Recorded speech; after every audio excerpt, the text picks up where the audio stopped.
hospedador.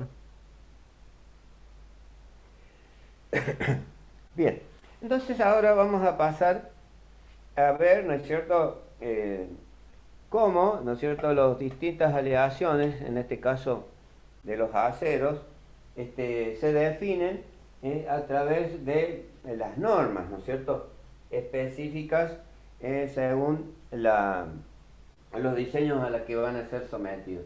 Y las normas, ¿no es cierto?, especifican todo lo que hace, digamos, a la fabricación del acero y cómo esos aceros deben cumplir con ciertas propiedades, características, procesos, ¿no es cierto? Y a su vez presentación, ¿no es cierto?, en cada tipo de la aleación que corresponda, ¿no es cierto? Entonces, dentro de la norma de los aceros, utilizamos la norma SAE, perdón, vamos a poner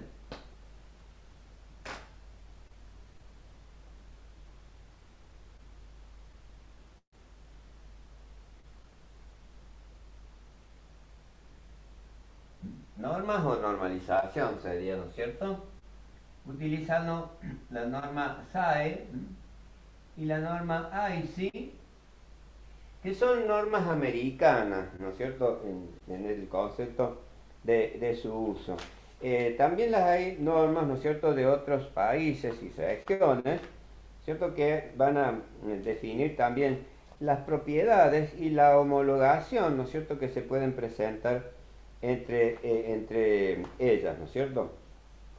Entonces, la norma SAE, ¿no es cierto?, especifica las características entonces de los aceros en base a la Sociedad de Automóviles de Ingeniería, ¿no es cierto?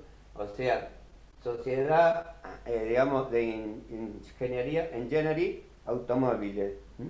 Y la norma AISI hace referencia al Instituto Americano del Acero y las Fundiciones. Así sería la traducción.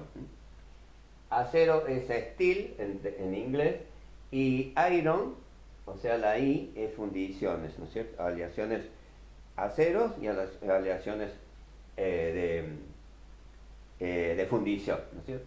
Y esas dos tipos de normas nos especifican, en principio, cuál es la característica de fabricación principal del acero, ¿no es cierto? Dentro de esa clasificación, ¿no es cierto?, vamos a tener los denominados aceros aceros calmados, aceros semicalmados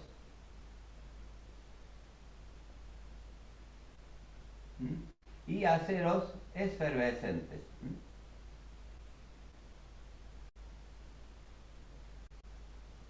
Y aceros efervescentes. Este tipo, ¿no es cierto?, es de acero, es una referencia característica, ¿no es cierto?, de los aceros, es según el tipo de desoxidado que tiene el acero. Es decir, la reacción, ¿no es cierto?, con el oxígeno que tiene. El oxígeno, ¿no es cierto?, es el encargado de regular el porcentaje de carbono de la aleación. Hay una luz ahí en medio que no deja ver lo que está. Perfecto. Voy a hacer un cambio. Vamos a ver. ¿Así se mejora? Sí, ¿no? Ahí está perfecto. Perfecto. Bien. Perfecto. Muy bien. Buena observación. Entonces, el tipo de acero, ¿no es cierto?, está definido, ¿no es cierto?, por la desoxidación que sufre el mismo para reducir el contenido de carbono. Recuerdan que nosotros el hierro lo teníamos, ¿no es cierto?, a partir del mineral en el alto horno, ¿no es cierto?, donde tratado con carbón y caliza, ¿no es cierto?, es decir, productos de carbonatos de calcio, ¿no es cierto?, generábamos la concentración del hierro a partir de ese proceso pirometalúrgico. y obteníamos un hierro concentrado, ¿no es cierto?, pero con alto contenido de carbono, ¿no es cierto?, por justamente el carbono es el encargado de producir mineral de carbono, ¿no es cierto?, de producir la temperatura para que comience, ¿no es cierto?, digamos, a concentrar ese carbono, eliminándolo desde los desechos del mineral, ¿no es cierto? Luego, ¿no es cierto?, ese hierro de primera fusión o a radio que habíamos mencionado, van a ser necesario, ¿no es cierto?, reducir el contenido de carbono de esa etapa, y lo hacemos mediante el proceso en los hornos convertidores, donde se le va a incorporar entonces el oxígeno. De acuerdo al contenido químico del proceso, ¿no es cierto?, vamos a obtener aceros calmados cuando el proceso mismo es de leve, digamos, desoxidación. La reacción química en ese caso es leve, ¿no es cierto? Y normalmente se utiliza para obtener aceros de más aleación, aceros, digamos, que como les comentaba, utilizan varios elementos metálicos, ¿no? En el caso de los aceros semicalmados, el proceso de desoxidación es más intenso, ¿no es cierto? Es decir, que acá va a haber una mayor, ¿no es cierto?, descarburación del material, una mayor descarburación. Y en esa mayor descarburación vamos a obtener un acero de menor contenido de carbono, de tal modo que vamos a tener, digamos, un porcentaje entre 0,15 a 0,30% de carbono en ese proceso, ¿no es cierto? Acá decíamos que son los aceros aliados, ¿no? Aliados, ¿eh? En el caso de los aceros efervescentes, es más pronunciado el tiempo de desoxidación, por lo tanto, vamos a tener mayor quemado o más disminución del contenido de carbono, y se produce, ¿no es cierto?, para aceros de contenido menor del 0,15% de carbono, ¿no es cierto? O sea, siempre hablando en centésimas el contenido, ¿no es cierto?, menor del 0,15% de carbono. Y bueno, entonces, luego, acá entonces estamos viendo que hay tres tipos principales de acero, y después hay otros aceros especiales, ¿no es cierto?, que le dan otras propiedades, ¿no es cierto?, tanto mecánicas como químicas a los distintos aceros. Pero también tenemos en el concepto de las propiedades y características el grado, ¿no es cierto?, y la clase de acero. O sea, además del tipo tenemos el grado, y el grado influye sobre los porcentajes de elementos de aleación que se le han incorporado al acero. Y aquí estaríamos hablando de aceros de bajo carbono, aceros de medio carbono, aceros, digamos, de alto carbono, aceros para trabajos, por ejemplo, al cromo, aceros al níquel, etcétera, etcétera, ¿no es cierto? Ese sería el grado, el porcentaje de aleación que va a tener el acero. Y después tenemos la clase, ¿no es cierto?, de acero, la clase. Y esta es la clase, ¿no es cierto?, son las características y propiedades mecánicas, ¿no es cierto?, a la que está sujeto ese acero, ¿no es cierto? Es decir, característica y mecánica, ¿no es cierto?, fundamentalmente, característica mecánica y las propiedades mismas. Y de ahí surge que son los aceros que mencionábamos, como aceros para trabajo en caliente, aceros inoxidables, aceros para matricería, aceros para resortes, ¿no es cierto? Todo este tipo, ¿no es cierto?, es la clase o particular, ¿no es cierto?, en el que se los va a utilizar a esos aceros.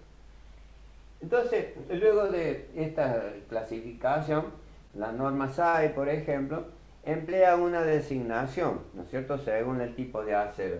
Y esa designación normalmente la expresa por 4 dígitos, o sea, en numerales, ¿no es cierto?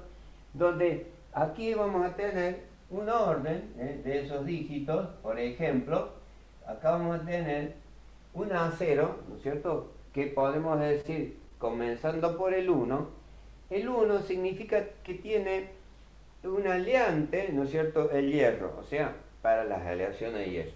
Y ese aleante, ¿no es cierto?, es el aleante principal, es el carbono, ¿no es cierto?, el carbono. El 0 me indica que no hay otro elemento de aleación, pero si hubiera otro elemento de aleación, aquí tendría el número porcentual que constituyen esos elementos de aleación. ¿Sí? En este caso, como es un A0 únicamente el carbono, estaríamos hablando de que no tiene porcentaje de elementos de aleación fuera del carbono. Y la 2X es el porcentaje de carbono que se expresa en centésimas, el porcentaje de carbono. Entonces, por ejemplo, si yo tengo un A0 SAE 1010, ¿no es cierto? Estoy mencionando que tengo un A0 al carbono cuyo porcentaje de aleación es 0,10%. 10%. Y aquí estaríamos caracterizando que este es un acero de construcción. El acero que se utiliza en la obra, ¿no es cierto?, para distintos fines, un acero de bajo contenido de carbono, es muy dúctil, es maleable, ¿no es cierto? Por ejemplo, lógicamente con la característica de la ferrita, siempre, ¿no es cierto? Inmediatamente tenemos que relacionar como que es un acero que tiene ferrita como elemento fundamental, ¿no es cierto? Digamos, esta concentración es muy baja, ¿no es cierto? Prácticamente hierro puro. Recuerdan que en la obra se le denomina hierro dulce, ¿no es cierto? Así, hierro de construcción, hierro dulce. Y bueno, opuesto a lo que nosotros hablamos de la salmuera, ¿no? Sería desabrido, sería este hierro, ¿no? Ahora sí, el contenido de carbono fuera 40, como el ejemplo que lo daba recién para hacer los constituyentes intermedios, 0,40, ¿no es cierto? Sería una denominación 1040, en ese sentido. Y lógicamente 50, 70, 90, la designación que corresponda, ¿verdad? Entonces las X es el porcentaje de carbono. Entonces acá vamos a poner que el carbono está en por ciento. Bien. Profe, ¿y si eh, tiene más de 0,1%? bueno, normalmente no suele tener más de uno, o sea, sería un acero hiperoctatoide, pero también hay condiciones donde tenemos hasta 1,20, ¿no es cierto? Y puede tener un dígito más, ¿no es cierto?, la aleación en ese sentido. Porque esta es una identificación genérica, ¿no es cierto? Pero hay otros aceros, ¿no es cierto?, especiales, por ejemplo, que son 5 dígitos, ¿no? O que empiezan con otro tipo de numeración. En particular, por ahí tengo una tabla, ¿no es cierto?, de los aceros más utilizados, ¿no es cierto? Pero también puede darse, ¿no es cierto?, que el acero comience por 2, 3, 4, 5, ¿no es cierto?, 6, 7. Puede comenzar con otro dígito. Y estos otros dígitos nos están indicando que en este caso el elemento de aleación sería, por ejemplo, níquel, este es un cromo níquel, este es el molibdeno, ¿no es cierto?, en ese sentido. Y tenemos el cromo, por ejemplo, el cromo vanadio, el cromo vanadio. También podemos tener el 7, el tungsteno, y después el 9 tenemos que es el silicio y manganeso. Estos son los símbolos químicos, ¿no es cierto? Níquel, cromo, níquel, molibdeno, cromo vanadio, tungsteno y silicio y manganeso, ¿no es cierto? Estos elementos entonces van a designar, ¿no es cierto?, o va a comenzar, ¿no es cierto?, con el número respectivo en la norma, ¿no es cierto? Y después seguirá, ¿no es cierto?, el contenido, ¿no es cierto?, fuera de los del elemento carbono que contenga, ¿no es cierto?, la aleación, ¿no es cierto? Porque estos son los principales elementos de aleación que encabezan la denominación, ¿verdad? Pero a su vez pueden tener otros elementos en menor cantidad, por ejemplo, y que se van a sumar, ¿no es cierto?, en este dígito. ¿Se entiende?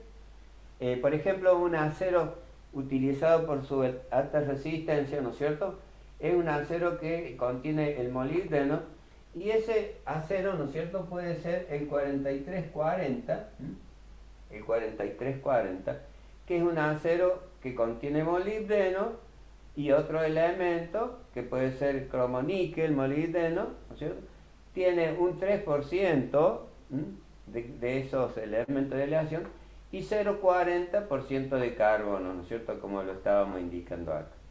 Y este es un acero de temple de alta resistencia, ¿no es cierto? Y así sucesivamente, ¿no es cierto?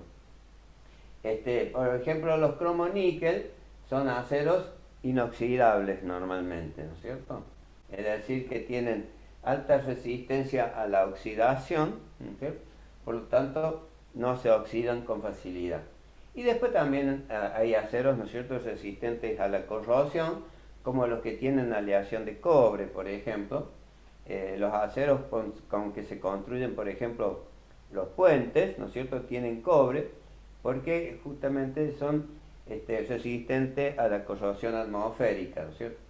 Aceros al silicio, ¿no es cierto?, que normalmente son para resortes, silicio manganeso, son aceros que tienen alto límite elástico, por lo tanto el trabajo, digamos, de amortiguación normalmente se utiliza. Y de este modo, ¿no es cierto?, podemos tener una gran nómina de estos elementos que hacen, ¿no es cierto?, a la fabricación de los distintos aceros. ¿Cómo andamos con los tiempos? Bueno, cuando cortamos ya sería el final de clase, ¿sí? Bien, entonces, como digo, cada pieza en particular dentro de su diseño, como ustedes se imaginan, elaboran, digamos, un plano de la pieza dimensional, y dentro de ese plano se especifica, ¿no es cierto?, las características que debe tener, ¿no es cierto?, en cada particular, ¿no es cierto?, no solo la composición química, el método de fabricación, el tratamiento térmico, ¿no es cierto?, cómo deben efectuarse, incluso los tratamientos térmicos, qué rangos de tratamiento deben o requieren, ¿no es cierto?, la aleación. Y también, lógicamente, para cada tipo de tratamiento térmico también tiene una especificación, ¿no es cierto?, o una designación que los identifica a cada uno de los mismos, ¿no? Y entonces, de ese modo, podemos conocer, ¿no es cierto?, cómo se hace la lectura en cada característica. Bien, entonces hasta aquí hemos visto, digamos, los métodos más principales, ¿no es cierto?, de los aceros. Después voy a pasarles una foto, ¿no es cierto?, de una tabla, ¿no es cierto?, de los aceros y su nomenclatura, ¿no es cierto?, que designa la norma SAE, para que ustedes también tengan una idea. Que cuando yo hablo, por ejemplo, de porcentaje, los porcentajes están dentro de un mínimo y un máximo, ¿no es cierto? Nunca son exactamente. Por ejemplo, el 10-10 puede ser un 10-0-8 o un 10-0, o mejor dicho, un 10-12, por ejemplo, o 10-15, ¿no es cierto? Es decir, que entre 0,8 y 0,15 estamos mencionando el acero 10-10, por ejemplo, ¿sí? Y los mismos elementos, ¿no es cierto?, también los porcentajes varían entre un mínimo y un máximo, para justamente especificado en las tolerancias, ¿no es cierto?, que especifica cada una de las normas. Bien, entonces de los aceros estaríamos más o menos en condiciones de continuar con los aspectos, ¿no es cierto?, de su utilización. Ahora vamos a hacer, en el tiempo que nos queda, cuáles son las características de las aleaciones del hierro, pero para las fundiciones, para las fundiciones.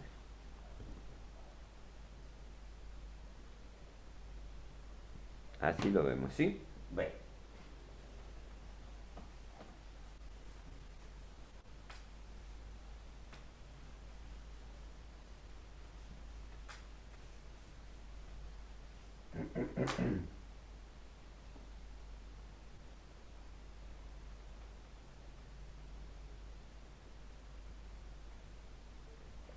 Bien, fundiciones de hierro, ¿no?, o ferrosas, ¿no es cierto? Sería el término, ¿no es cierto?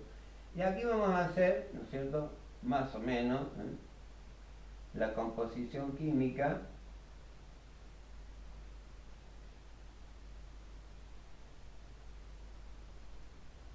de las fundiciones. Bien. Entonces las fundiciones van a comprender las aleaciones del hierro, que contienen de 1,7 a 6,67% por ciento de carburo de hierro, ¿verdad? Entonces, a partir de la temperatura del líquido, ¿no es cierto?, nosotros podemos obtener el punto triple a la concentración de 4,3%, ¿verdad? Nosotros, entonces, con esta concentración, ¿no es cierto?, del estado líquido, inmediatamente obtenemos el estado sólido. Para las fundiciones, ¿no es cierto?, el constituyente que tenemos, ¿no es cierto?, entre 1,7 y 4,3 es digamos, la concentración de carbono, ¿no es cierto?, que vamos a tener en las fundiciones, digamos, para los trabajos ordinarios.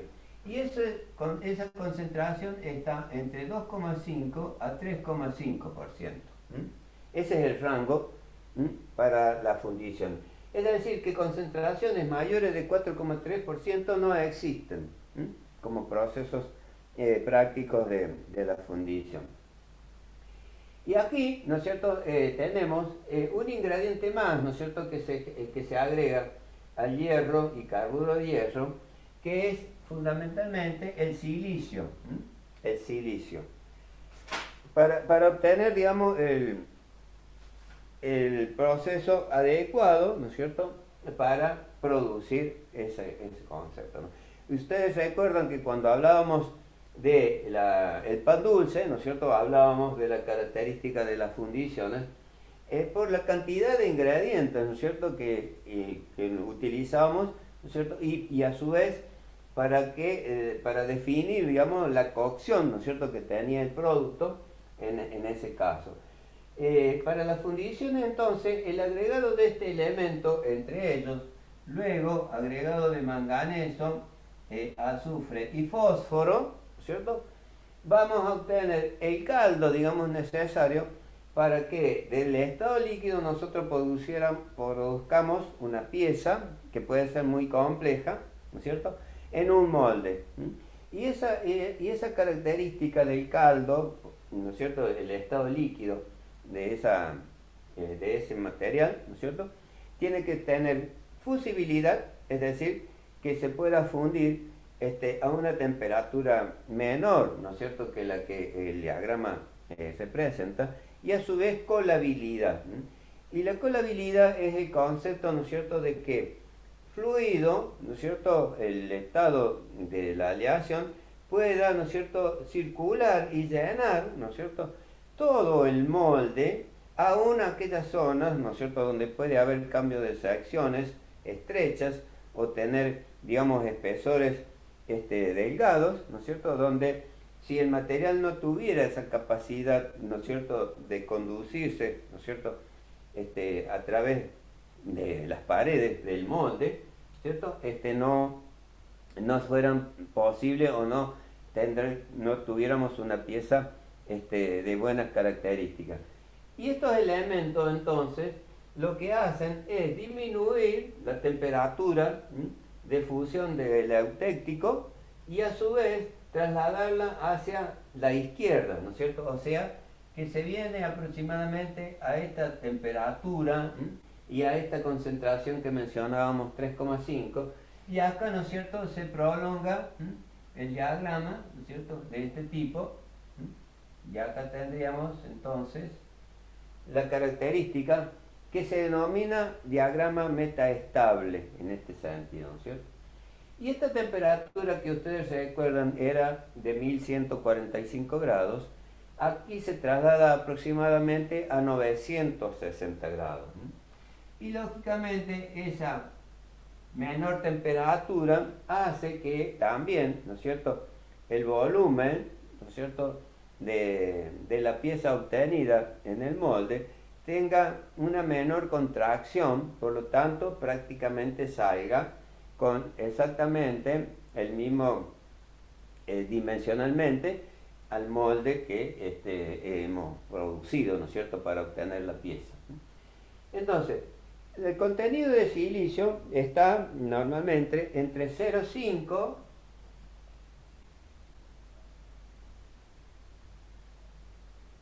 a 3,5 por ciento. No obstante, hay piezas especiales, ¿no es cierto?, que puede estar, digamos, un poco más arriba, el 5%, por ejemplo, porque justamente hacen a las características propias del diseño. El manganeso, ¿no es cierto?, cuyo símbolo químico es Mn, ¿no es cierto?, está entre 0,4 y 2%, mientras que el azufre está entre 0,02 y 2%, y el fósforo está entre 0,04 y entre 0,04 y 0,8%, ¿sí? 0,08%, ¿sí? Esas son las características más adecuadas, ¿no es cierto? No, perdón, el azufre es 0,2. 0,2. 0,02 está en centésimas y acá en décimos, ¿sí? Esos son los límites normalmente utilizados de estos elementos. Estos dos elementos, el azufre y el fósforo, son perjudiciales, por lo tanto, esos son los límites máximos, ¿no es cierto?, que podemos tener en la aleación. La importancia de estos dos elementos principales, el silicio y el manganeso, es que justamente agregado en determinada proporción, ¿no es cierto?, a la aleación que estamos mencionando, características de las fundiciones, nos va a generar, ¿no es cierto?, una modificación, ¿no es cierto?, de los constituyentes que vamos a obtener, ¿no es cierto?, en este caso, ¿no es cierto? En términos gruesos, ¿no es cierto?, va a influir sobre el contenido de carburo de hierro, que decíamos entre 2,5 y 5, ¿no es cierto?, en los constituyentes que vamos a formar aquí, ¿no es cierto? Y esos constituyentes, ustedes recuerdan, teníamos perlita, cementita, ferrita, ledeburita, todos esos constituyentes que teníamos acá, ¿cierto?, se van a agregar, ¿no es cierto?, al contenido de la cementita que tenemos, y por efecto del silicio, ¿no es cierto?, vamos a tener una reacción química donde vamos a tener hierro alfa, ¿sí?, más carburo de hierro más el elemento que le denominamos carbono libre. Carbono libre, este es el carbono libre. Es decir, que este porcentaje se va a precipitar, ¿no es cierto?, mediante el hierro, y va a producir hierro prácticamente puro y menor cantidad del carburo de hierro que teníamos aquí. Y la precipitación, ¿no es cierto?, que vamos a obtener del hierro es el carbono libre. ¿Cómo se llama el carbono libre que ustedes conocen? Que justamente empieza con una G. Grafito. Exacto, sí, muy bien, así es, Enzo. El grafito, ¿no es cierto? O sea, El grafito. El grafito entonces es un constituyente esencial, ¿no es cierto?, en la producción del caldo, ¿no es cierto?, para fundir una pieza. Ese grafito entonces puede tomar distintas configuraciones y va a depender del contenido del silicio. Es decir, que el silicio, cuando tiene un máximo, por ejemplo, o consideremos que tiene un 3,5%, se da una mayor cantidad de grafito que se va a desprender, ¿no es cierto?, de la cementita que teníamos inicialmente. Cuando es menor el porcentaje, será mayor el contenido de carburo de hierro que vamos a tener, ¿no es cierto? Porque este decimos que es carbono libre, carbono elemento, ¿no es cierto? Y en esta condición, el carbono está, digamos, como componente, ¿no es cierto? O sea, combinado. El carbono está combinado acá, ¿no? Este carbono combinado, entonces, por efecto del silicio, disminuye en forma combinada y la diferencia lo hace al carbono en forma de grafito. Y esas son las principales características, ¿no es cierto?, que tienen las fundiciones. Y de ahí que la clasificación de las fundiciones define, ¿no es cierto?,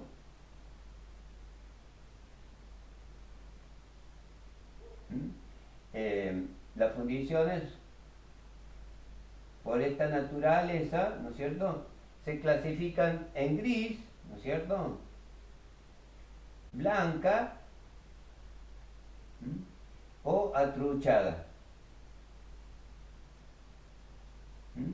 Justamente, según el aspecto, ¿no es cierto?, de la fundición, vamos a tener una fundición gris, una fundición blanca, me falta la C acá, o la fundición atruchada. Lógicamente, ustedes me dirán, ¿cómo definen a la fundición gris? Por el color. ¿Eh? Por el color. Bueno, claro, especifico un color, pero ¿cuál será el constituyente que prevalece en esa fundición? Tiene mayor contenido de carbono. Libre. De carbono libre. O sea, Más o grafito. sea, o sea, el grafito. Exacto. ¿Y la blanca?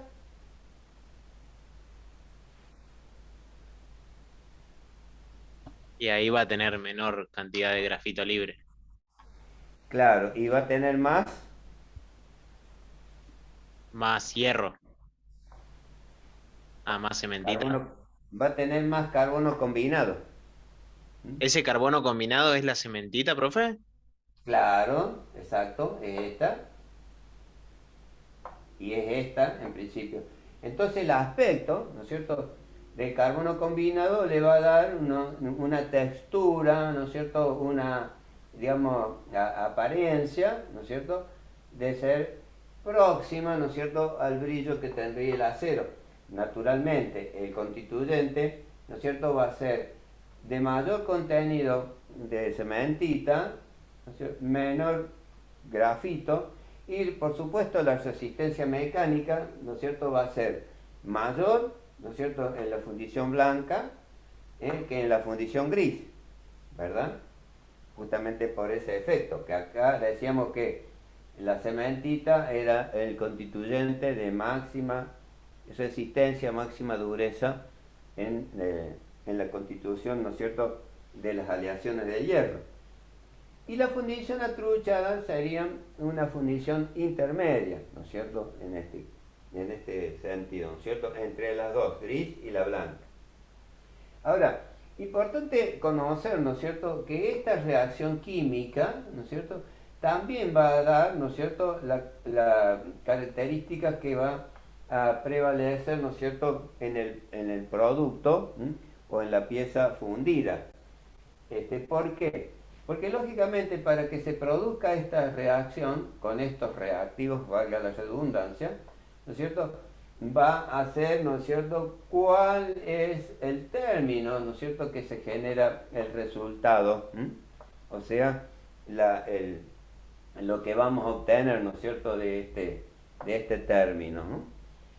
Por lo tanto, va a depender del tiempo, así como el tratamiento, ¿no es cierto?, dependía del tiempo, ¿no es cierto? En este caso, la reacción, ¿no es cierto?, va a depender del tiempo para que con la misma composición química podamos tener una u otra aleación. O sea, perdón, una u otra fundición, quise decir, ¿sí? ¿Se entiende? Incluso hay. Entonces, en ¿Cómo, una profe, con la bien, misma composición? química, esta, ¿sí? Podemos tener cualquiera de estas dos o tres fundiciones. ¿Y ¿Y en qué va a depender? por qué con respecto del tiempo, profe? Claro, porque esto, para que ocurra esta reacción, ¿no es cierto? Así como la velocidad de enfriamiento, es esto lo que va a determinar, digamos, el resultado, la velocidad de enfriamiento. O sea, a una Bueno, velocidad de enfriamiento más lenta, ¿vamos a tener más grafito libre? claro. ¿Y cuándo Ok. tendríamos una velocidad más lenta en el proceso de fundición? ¿Y poniendo el molde más caliente? No, no, exactamente, porque normalmente el molde es refractario. ¿Qué pasaba en el lingote?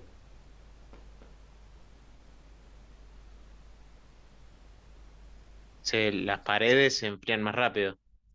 Claro, Si es muy grande la pieza, va a ser más blanca la fundición. Más gris, digo.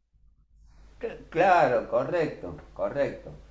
Si la pieza tiene perfiles, ¿no es cierto?, o espesores delgados, ¿no es cierto?, lógicamente inmediatamente se va a enfriar. Y si tiene espesores mayores, mucha masa, va a tardar más tiempo en enfriarse. Por lo tanto, mientras tenga temperatura se va a ir produciendo la reacción, ¿cierto? ¿Se entiende? Aquí va a influir el tiempo en que va a actuar el silicio sobre la cementita. Y como normalmente las fundiciones se utilizan para la fabricación de piezas complejas, ¿no es cierto? Es decir, piezas que tienen cambios de secciones muy importantes, ¿no es cierto? Como ustedes a lo mejor... ¿Ustedes conocen cuál es el bloque de un motor de combustión? Sí, profe. Bien. Entonces ahí ustedes observan, ¿no es cierto?, que es bastante compleja, ¿no es cierto?, ese bloque, porque lógicamente tiene un diseño, primero de contener todos los componentes que van a ir dentro de ellos, ¿no es cierto? Es decir, lo que son el cigüeñal, las Tiene un bielas, minuto, profe. así. Bueno, entonces estaríamos terminando más o menos la introducción de lo que es fundiciones, ¿sí? Para, para que ustedes vayan elaborando, ¿no es cierto?, este concepto. Listo, Y de profe. ese modo, entonces, vamos a tener, digamos, la característica de la complejidad de la pieza para conocer, ¿no es cierto?, cuál es el tipo de fundición que vamos a obtener. Bueno, gente, nos vemos la semana que viene. Nos Gracias, vemos, profe. profe. Chao, profe, nos vemos. Bueno, Nos vemos. Enzo, usted va a pasar a WhatsApp entonces Sí, lo sí. grabado. Sí, sí, yo ahora subo los videos.